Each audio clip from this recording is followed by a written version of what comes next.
सकाळची good morning Parle-G आणि चाय. चाय तर मला खूपच आवडते. दिवसाला मी 3 ते 4 वेळा पिते.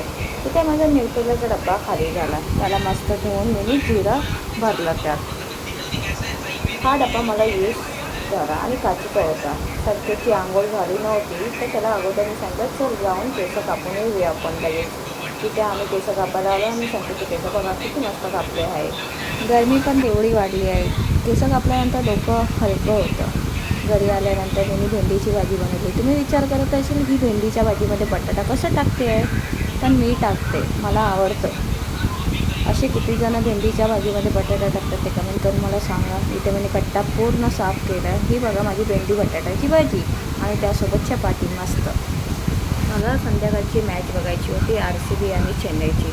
त्या अगोदर आम्ही दुपारी थोडं फिरायला निघालो आणि ते कुठे निघालो तुम्हाला ते नेक्स्ट व्हिडिओमध्ये पाहायलाच भेटणार आहे. आणि गरमी एवढी वाढली आहे की आम्ही 2 बॉटल घेऊन पण ते पाणी कमीच पडतं आणि पाणी पिणं आवश्यक आहे गरमीमध्ये. आपल्या बॉडीसाठी पण चांगलंच आहे.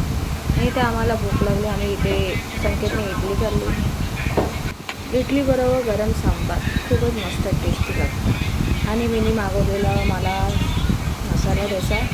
मी पण बाहेर आल्यावर काय ना काय मला खायला वाटतं म्हणून मसाला डोसा मागवला. इथे माझी RCB आणि चेन्नईची मॅच. तर माझी फेवरेट नाही, दोन्ही टीम माझी फेवरेट आहे, पण जास्त करून RCB. तर आज कोण जिंकणार आहे तुला काय वाटतं? मला पण RCB वाटते. फायनली RCB जिंकली, माझी फेवरेट टीम.